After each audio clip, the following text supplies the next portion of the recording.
तर बऱ्याच वर्षापासून हे लोक माझ्याकडे येतात. त्यांच्या समोर मी लहानपणी वाढलो, शाळेत जात होतो. त्यामुळे ते हक्काने घेतात आणि हक्काने सांगतात डॉक्टरमध्ये तर पाहिजे. आम्ही तसं नाही. आणि घरी येऊन भेटतात.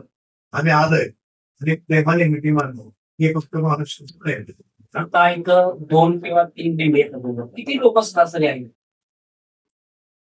दोन्ही दिंड्यामध्ये 50 ते 100 लोकांपर्यंत भेटतात.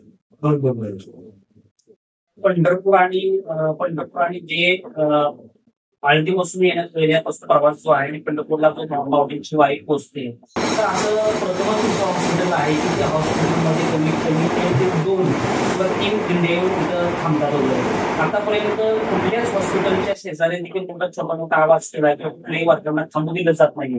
पण इथं अशी गोष्ट आहे की तुमच्या इथं त्या दिंड्यात थांबतात वगैरे. त्याच्याबद्दल तुमचं काय म्हणणं? ह्या सगळ्यात माणुसकी सगळ्यात मोठी गोष्ट आहे. पेक्षा तर सगळ्यात मोठा होतो, परंतु एकमेकाचं प्रेम ठेवणं आणि एकमेकांना सन्मान हे मोठं. कुठल्याही गोष्टीचा कुठल्याही व्यक्तीचा त्रास होत नसतो तर आपल्याला आपण जवळ घेऊन व्यवस्थित पद्धतीने त्यांचं आपण help केलं तर आपल्याला काही होणार नाहीये.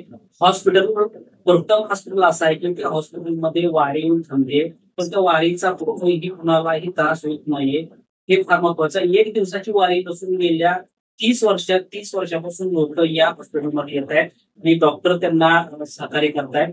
तर असा प्रथम डॉक्टर या पंढरपूर तालुका आणि सोलापूर जिल्ह्यामध्ये पाहायला भेटलेला आहे असं म्हणावं लागेल. कारण की आळंदी ते पंढरपूर वारकरी येत असतात, परंतु त्या वारकरी येत असताना कुठल्याही हॉस्पिटल तसं कुठलाही वारकरी सदा झोपायला नसतो, पण इथं कंपनी 2 ते 3 दिवस इथं वारकरी राहण्यासाठी असतात. कोणी त्यांच्या आंघोळीचं असेल किंवा तिथं जेवणाचं असेल, त्यांचं काय जेवणाचं सकाळ संध्याकाळ असं काही त्यांनी केलेलं आहे.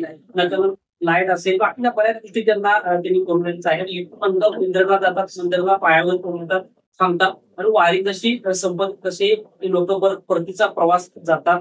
अशा पद्धतीने ही सेवा जसे डॉक्टर लहान मुलांना जशी हॉस्पिटलमध्ये प्रत्येकांना सेवा देतात, तशाच पद्धतीनं या दिंडीतील लोकांना वारकऱ्यांना डॉक्टर सेवा देतात.